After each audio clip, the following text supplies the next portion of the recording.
Hi guys, welcome back to another video in this series. Today we're going to be doing the blocking for the very awesome hair that our character has right here. But I want to show you a very cool brush that we have here inside of ZBrush that it's actually a really good brush to use when doing blockings of general things. You could use this for a character, but we're going to be using it today for the hair. So let me go over here to this polysphere and show you very quickly how this brush works. So as you guys know, when we press the letter B, there's so many brushes, right? And it can get a little bit overwhelming to see so many of them. But remember that some of them are very particular for like very simple things. So this one in particular is called the mesh balloon. It's this one right here. And the mesh balloon is a really cool brush that goes into the masking brush. So you guys know when we press Control, that's where we're gonna find the brush. So once the brush is selected, I can press Control, and as you can see, instead of having my mask, like the mask lasso or the mask pen, I'm gonna have this mesh balloon. And the way it works is actually very simple. You just draw a shape with that mask balloon, and whatever you draw is now a mesh. Look at that. Just like that, we just draw whatever mesh, and any single mesh that we draw, we're gonna have this thing right here. You might be wondering, why is this useful? Like, how we would use it? Well, imagine we want to create, I don't know, like the Loch Ness monster, right? And we know that the neck's gonna be like right around here, and that's gonna be the torso. Well, we could, for instance, create the flippers. Let's say for the Loch Ness monster right here. Let's do like a stylized Loch Ness monster, and there we go. And then if I want to create something in the very center of things, you can press Control, draw whatever you want to draw, like the little head here of the Loch Ness monster, and then press a Shift. And as you can see, that's going to be right there on the center. So let's go back and let's do something a little bit nicer. Let's say we want to do the torso of the Loch Ness monster, right? So I'm going to press Control, draw like the torso, and then press Shift. And that's the little belly. And then we go out, and I'm going to, again, draw with Control, draw the little head of the Loch Ness monster, and then press Shift. And then let's do the tail. Control, we draw the tail like that. That's a little bit too intense, so let's make it a little bit thinner there on the end. There we go. And then Shift, very important, so that it goes right in the center. You can see it has a little bit of an issue here with the resolution, but that's fine. We can just like smooth that out and later on extrude the tail, which is just like normal. And we can do now, without pressing Control, we could do like a flipper right here, and then another flipper right here. Like smaller one. There we go. So very quickly, as you can see, we can block this thing. Instead of having to start with a sphere and adding and moving and things around, the balloon mesh is a really good way to do it. And if you have the silhouette of your character, like what we have right here, it should be fairly easy to, again, block certain things out. Later on, we're going to be doing a very nice polish for our hair. But for now, this brush is going to be really cool. So as you can see, what I'm going to do here is I'm going to select the character. I'm going to go to the center right here. And I'm going to start drawing a mask. It's gonna create like the little element right there, and I could even like start creating a little bit of the spikes. We got lazy mouse enabled. We've talked about this one before, and as you can see, we can create all of this and then generate the very clean cut like around the horns and everything, something like that, and then press Shift so that we get this right in the middle. So as you can see, now we got the center silhouette of the whole thing, and it's gonna be a lot easier to just grab that center silhouette, and let me mask that out. There we go, invert the mask, and we can start like pushing and pulling things so that we can generate the main head. If we want to, again, use the mesh balloon to expand upon this, we can do it. But right now, since it's just a very basic blocking, I thought it would be a cool idea to show you this very nice tool. So you can see this character has this very like interesting flowy hair, kind of like a demon's mane going on the back. But I would expect this thing to become a little bit more triangular as we go further down the back. I don't want to go like super extreme with the hair, so I'm going to try to keep it like relatively simple. Now, one of the things that I would like to do here is separate this hair, because I definitely don't want this hair to be part of the head. It's easier to control it if they're separate elements. So how can we do that if we don't have like proper polygroups, or if we have already polygroups like on the jaw and things like that? Well, if you select an object and you mask it out, you can invert the mask or just keep this masked, whichever one you prefer. And here in Subtool, we can go to masking or split and use this option called split masked points. You can do either. We have the unmasked points and the masked points.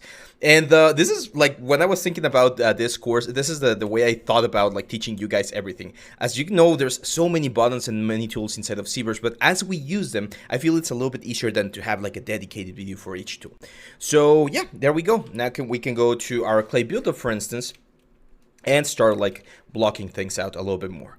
So what we want to do here is we want to try to capture the style of the hair, like a very basic style of the hair. So for instance, I can see that this one goes quite flowy, almost to like halfway into the like the horns height. So we're gonna do something like this. to inflate the hair right there. And then you can see on the side, it flows, again, following a little bit of the beard. So I'm gonna push, let's dynamesh real quick. I'm gonna push a little bit of the beard here so that we end up joining with the facial hair. So we got this like sidelines, kind of like sideburns or something. And I'm gonna use trimming dynamic to again flatten this. I don't want this new hair that I'm adding to be like catching or generating too much attention. So it's gonna be like really, really close to the face. There we go, something like that. As you can see, we can kind of like blend it here with the other hair, so that it doesn't break the sort of effect. Now, when we see it from the side, of course, it's gonna look a little bit weird. And usually the hair follows pretty much the same shape of the skull. So I'm gonna push this back. I don't want this guy to look like Elvis, so we might need to like lower the intensity of this sort of effect. But I do want to have this sort of like floaty bit here going to the side. So I'm just gonna start like changing the silhouette a little bit. Later on, I'm gonna show you how to do your own like hair brushes, stylized hair brushes, and once we have that, it's gonna be a lot easier to capture this. But right now, what we are most like concerned about is the silhouette of the character. Like we want the hair to have a really, really, really cool silhouette. So let's push this. Now, another thing about hair, this is my personal preference. I don't like when hair overlaps. I know I've mentioned that overlaps are not like bad or wrong, but in regards to hair, it does tend to look a little bit bad. So in this case, I'm going to push the hair out of the overlap. I'm going to turn on transparency to make sure that we don't have as much hair like pushing on the inside. Let's dynamesh there a little bit again. And for instance, you can see there's a little bit of hollow space right there. So let's push it closer. I think something like this looks cool. There is a character that I think quite a bit about when I look at this guy, and it's Necalli from Street Fighter V. So Necalli was a very cool character. I actually played the Street Fighter V quite a while, and you can see he has very, very long hair, and he goes into this like demonic like form, and his hair goes like super, super crazy. I don't think our character is gonna be that crazy in regards to hair, but as you can see, it goes really, really long, and I want you guys to see how most of the volume is back here. So we still had like floaty effect on the top, and then everything else goes back here. So right now, I'm not seeing that floaty effect on the sides. So I'm going to go here, and I'm going to push this to the sides a little bit more. Again, later on when we have the specific like strands and things, this is going to look a little bit better. But one thing we could do now, remember the snake hook thing that we used before? I'm going to use a snake hook, and I'm going to turn on Sculptress Pro. So we can start like generating this interesting like tendrils of hair, so that we can get a slightly more interesting effect. Here, another thing is, for instance, I'm gonna break symmetry. And actually, I'm going to go with clay buildup again. I'm going to break symmetry. And what I'm going to do is I'm going to like break up the silhouette of the front view a little bit, because I feel like we are going a little bit too tall. So let's bring this back. Yeah, we were going a little bit too tall. So that's the head. So I do want to add that sort of like the fluffy part right there.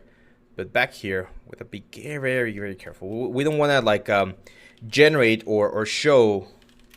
It's not show. We don't want to transmit a certain type of character that this character is not, right? So for instance, here I can see that let me show you the reference again. I'm working with the reference on the sides. If we take a look at the distance here, you can see that the hairline starts quite a bit higher. So let's push the hairline quite a bit higher. So we have all of this area there for the Oni's mask. There we go. Now I do, again, it's kind of like a fluffy sort of hair. Now I'm not expecting to see a lot of volume, but I do want to add just a tad bit more, maybe just there, like on the very beginning. And as we go further back, like I'm gonna break symmetry here, like all of this short hairs that we see here, they kind of like start blending into other types of like longer hairs going to the side, right?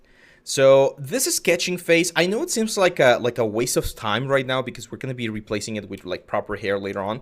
But believe me, when you're working on well, what's the word, on a production pipeline, it's very important that especially your supervisors can get a sense of how things are going to be looking later down the line. So if you can already give them a very nice like approximation here with the hair, that's going to make you a stronger artist overall. One of the worst things that can happen on a production pipeline is that you don't show people your progress, and then when they see the next like update or the next meeting or the next progress, they don't like it.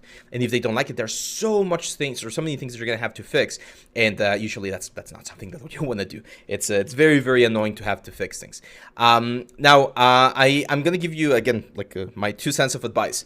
Usually, people who are in charge, not always, but in my experience, a lot of the times, people who are in charge might not be the artistic kind of type. They're like the business kind of type. So people who are not into art, who are not doing the actual sculptures, they sometimes don't know how to express themselves artistically. So if you don't show them things that look semi-finished, even though if they're not finished, they think it's wrong. So if I just show them a very like simple flat hair for this character, they wouldn't like it. And if I show them this, just a very rough like basic sketch, they're gonna be like, oh yeah, that looks cool, awesome, yeah, can we make it spikier, can we make it longer? And that's the kind of feedback that you want, right? Because that's the kind of feedback that's gonna tell you how you should be pushing the character in general.